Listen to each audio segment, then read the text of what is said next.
This episode is one we've been trying to find the time to make since we shot it back in 2019. It was our first proper go at making a travel blog, and we learnt so much along the way.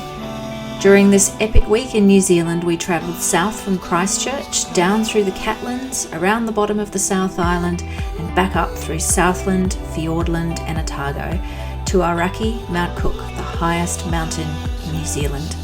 It was an absolutely mind-blowing journey, and we can't wait to share it with you.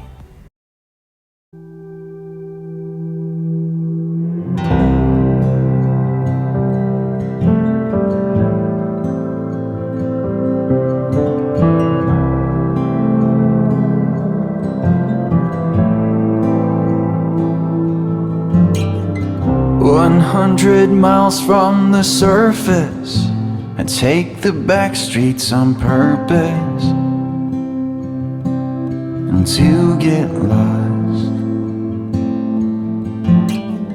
Your face, it shines like the city. I never dreamt you'd be with me. In my mind, in my mind.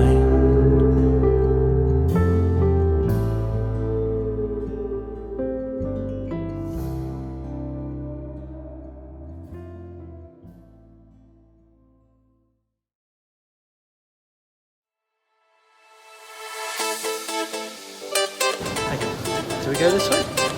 Out that one. Oh, no, out that way.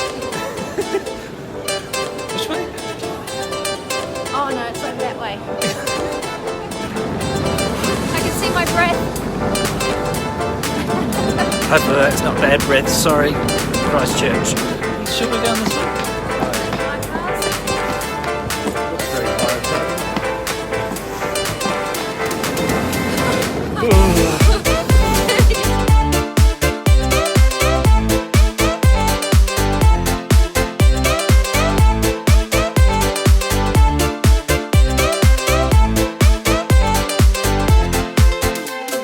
We had an epic day planned, so we made sure we got an early start.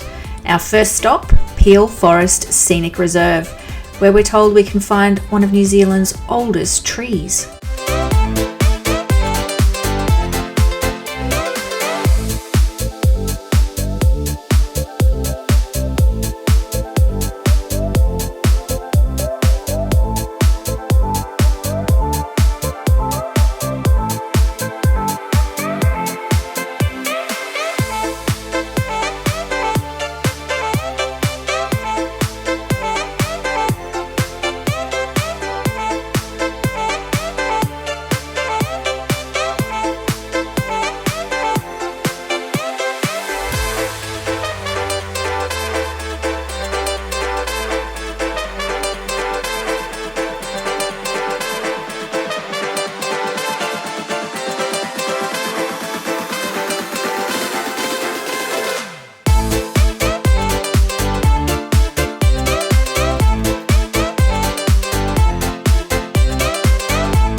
After a quick look around the picturesque and historic seaside town of Oamaru, we tucked into lunch before heading a little further south to see the famous Meraki boulders.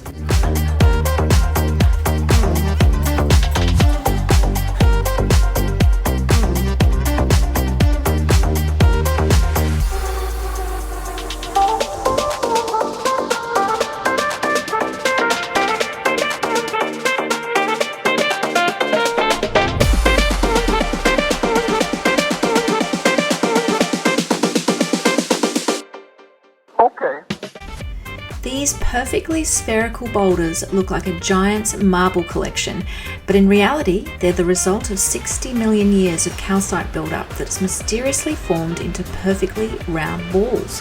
The largest of them is around 2 meters wide. The best time to see these remarkable natural formations is at low tide.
We got another early start today, so we'd reach our next spectacular stop just after sunrise.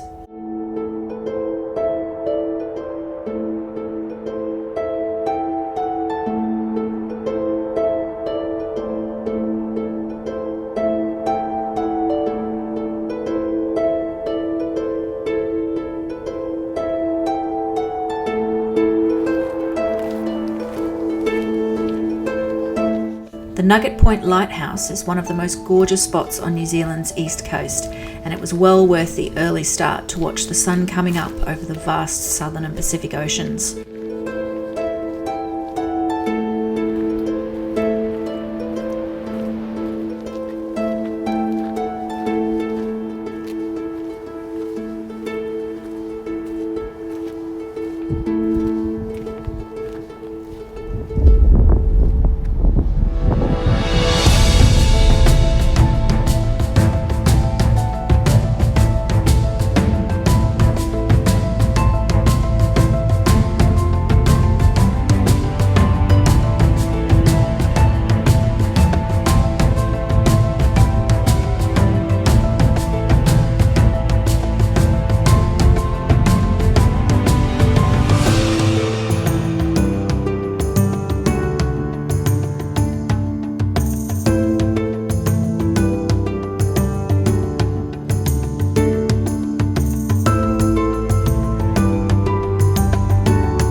After exploring the area's beautiful coastline with its waterfalls and curiosity shops, it was time for lunch, followed by a visit to Curio Bay Petrified Forest, the oldest of its kind in the world. This place was amazing. You could actually see the fallen trees and tree stumps still clearly visible, frozen in time.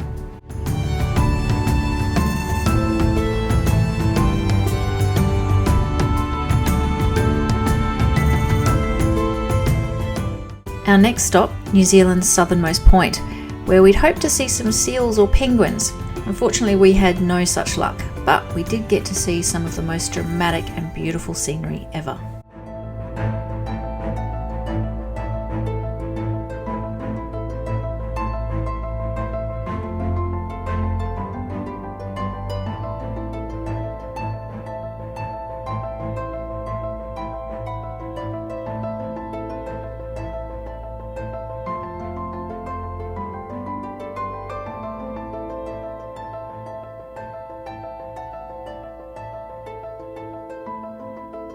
And with the sun going down, we headed to our accommodation for the night in the town of Invercargill.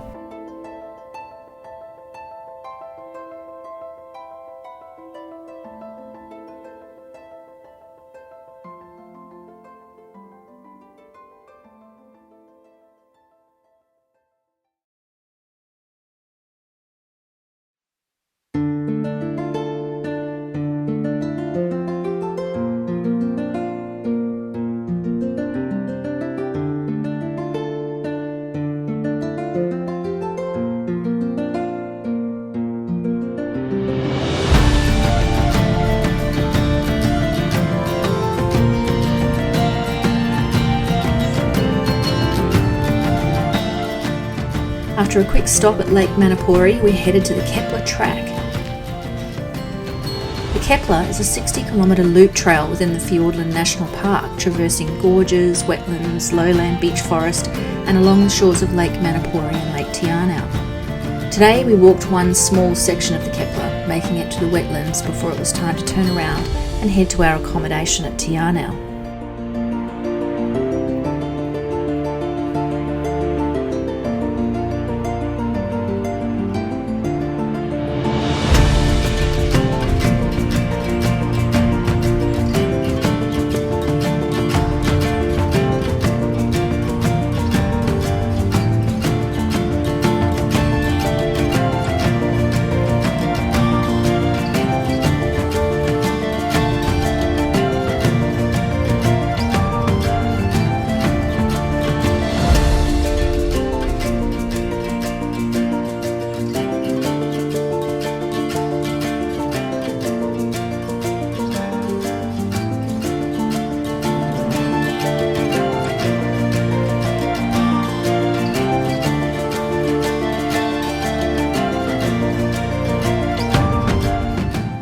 "14,000 years ago, massive sheets of ice from the Manapouri Glacier covered this entire area. When the Earth began to warm, the glacier melted, leaving one last massive block of ice. This block eventually melted too, forming a depression that became this lake.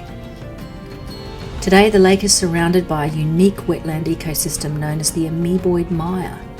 The colours here were truly amazing, and it was such a peaceful spot. We had it all to ourselves."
Tianau glowworm caves are a must-do when visiting Fiordland. Our adventure starts with a stunning scenic cruise to the western shore of Lake Tianau.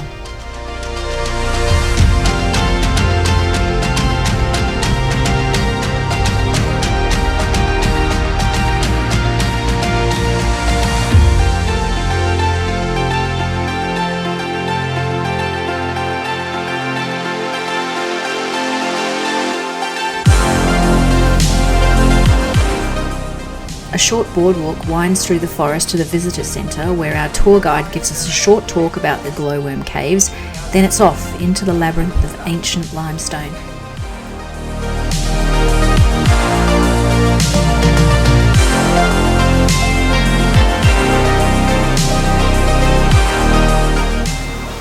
Much of the tour consists of floating through pitch-dark caverns in a boat, staring at awe at the thousands of twinkling lights on the ceiling.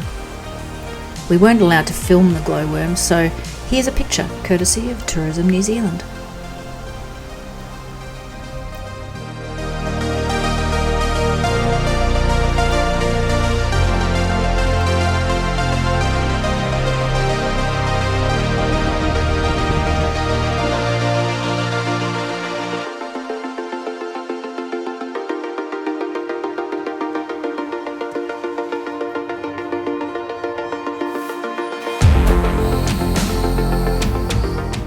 Next morning, after a great brekkie at a cosy cafe, we set off for Milford Sound, another must-do on any Fiordland travel itinerary. The rain wasn't altogether a surprise. After all, they get 182 days of rain every year in these parts. The wet weather did little to dampen our amazement at this stunningly beautiful drive, one of the most scenic drives we've ever done.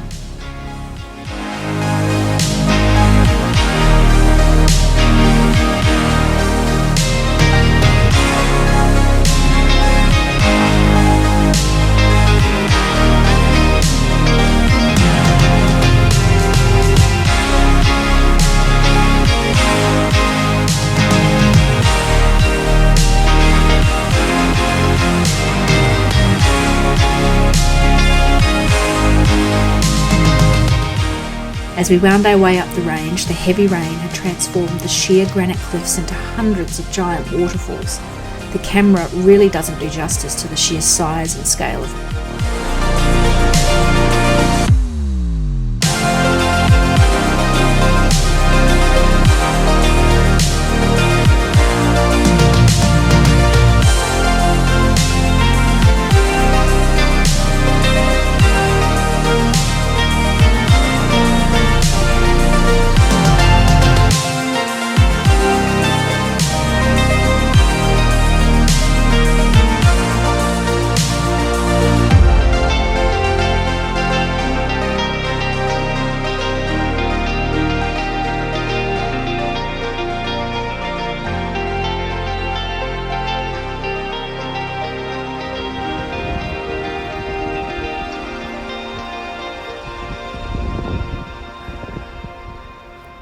Are you in the background here? Yeah, he's standing right in front of the background.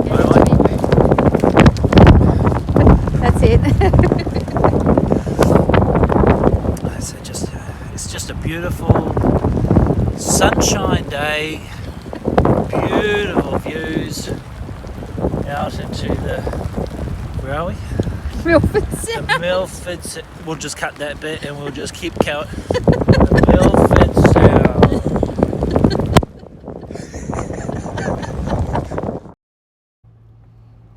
Well, now that we've been to Milford Sound, we're having to head back to Tia now. The whole way we came today, so that we can get to our next accommodation, which is all the way in Glenorchy, past Queenstown. That's due to a stuff up on my part when booking our accommodation. For some reason I thought we could get from Milford Sound directly to Glenorchy, but we can't. So it's got about a 7-hour drive we've estimated ahead of us, and I think it's about 1:30 in the afternoon. So we're just gonna keep going until we get there.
After a long and wet journey, we pulled into the Glenorchy pub to a welcome fire, a glass of mulled wine, and the most delicious lamb shanks I've ever tasted.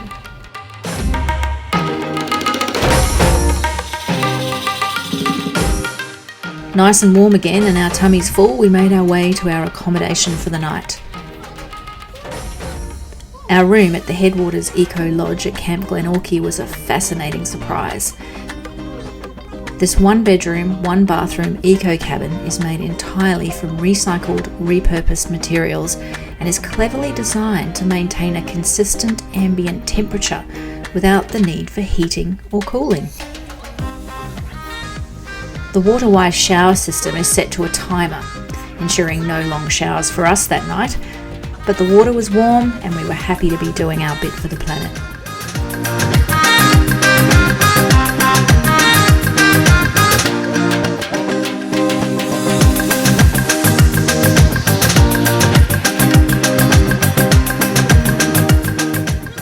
The eco-loo took a bit of getting used to because essentially it's a black hole to nowhere, but considering it's a composting toilet, there was no smell.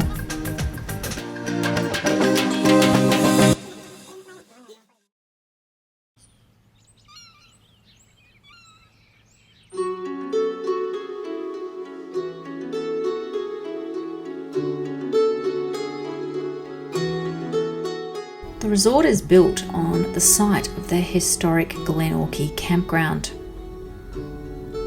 Its founders, American philanthropists Debbie and Paul Brainerd, designed the resort to the highest sustainability standards with the help of national and international sustainability experts, as well as help from the local community. The result is a visually stunning, net positive, energy producing development, meaning it generates more energy through solar and building design than the resort actually needs, and profits from the resort go directly to the local community. The cabins don't have their own cooking facilities, but there's an extremely well appointed and comfortable communal kitchen and dining area that's really inviting to spend time in. There's also a community lounge area with books, games and comfy chairs. Staying here was a fantastic experience and we can't wait to come back.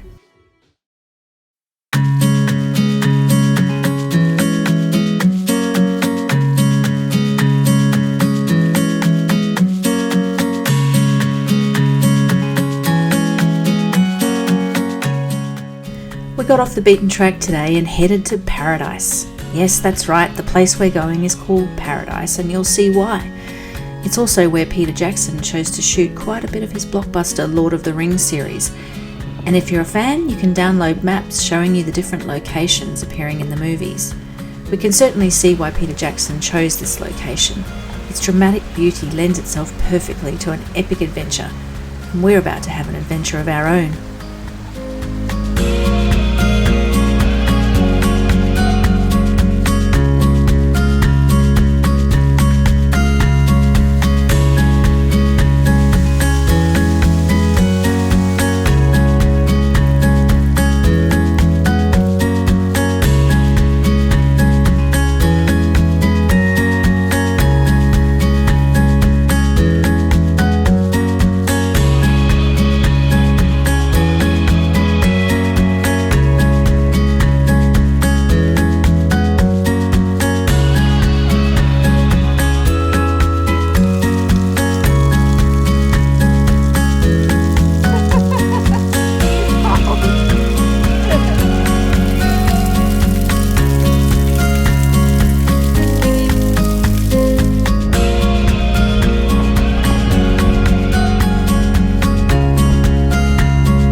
The trail was well defined most of the way, but as you can see it was very wet.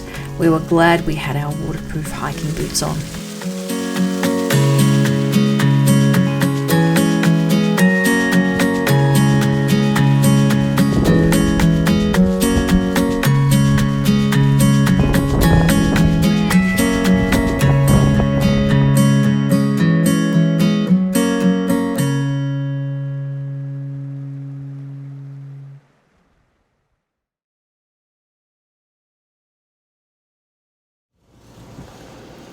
Excuse me, which way is it to McDonald's?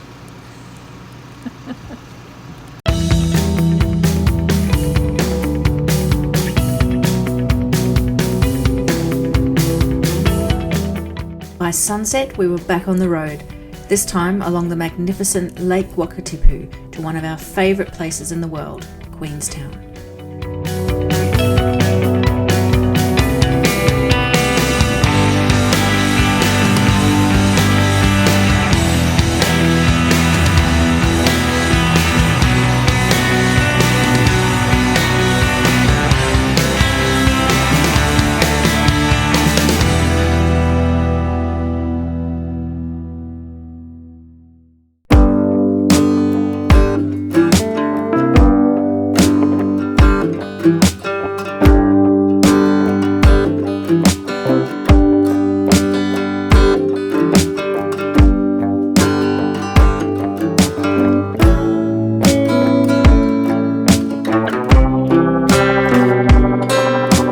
Cafes, galleries and wineries. But if a thrill is what you seek, there are no shortage of adrenaline-pumping activities to choose from, not to mention some great skiing.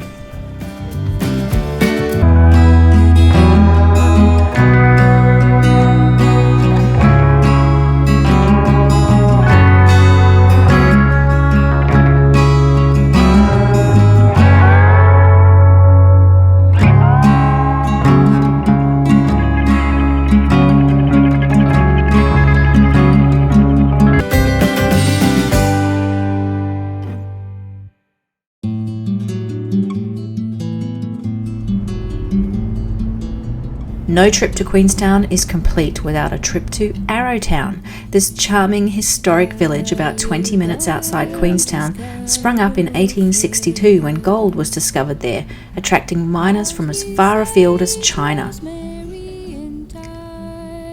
Traces of gold can still be found in the Arrow River, but nowadays the town's main industry is tourism. Visitors come from all over the world to see the original Gold Rush buildings still remaining, as well as the museums, galleries, pubs and cafes.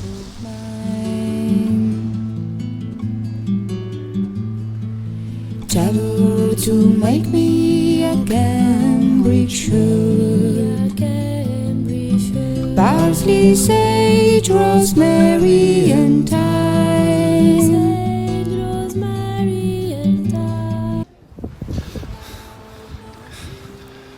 Wow, that was a 365-degree view of the historic car park with modern day vehicles. Do you think they used to park their horses here back in the day? Yep. Be a real bitch having to back them up into between the lines though.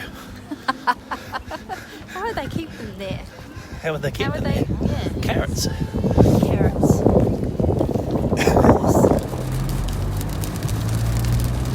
So we're heading out of Arrowtown, and I've never seen anything like it. It's like little beads of ice. Not hail. It's not exactly hail, it's just little beads of ice.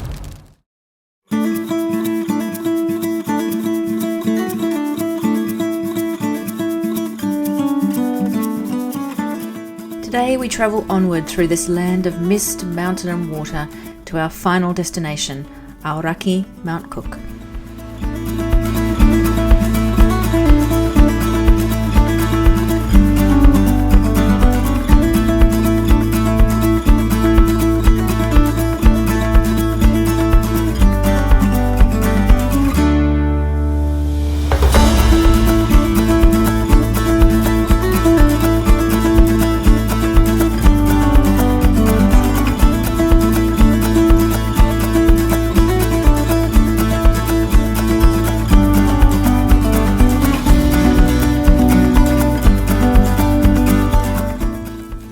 After parking at the White Horse Hill trailhead, we'd hoped to do one of the most popular walks in the area, the Hooker Valley Track, a 3-hour walk through some of the area's most spectacular scenery, ending at the Hooker Glacier. But sadly, the track was closed due to a major storm in the area, causing dangerous track erosion. The track was closed for the next 3 years, but reopened in September 22.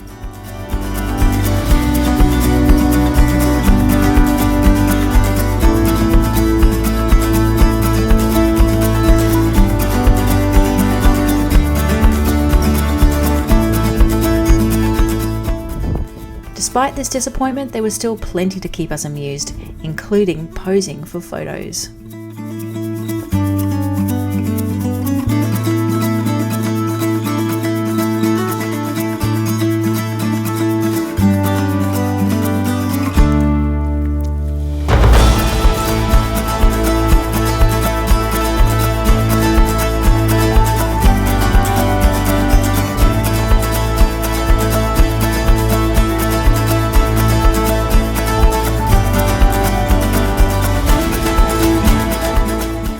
We were back on the road by late afternoon for the final leg of the journey, ending at our hotel in Christchurch.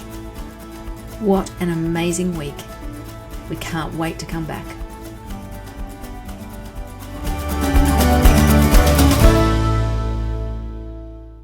Thank you for watching, folks. If you like this video, don't forget to give us a thumbs up and subscribe for more travel videos just like this one.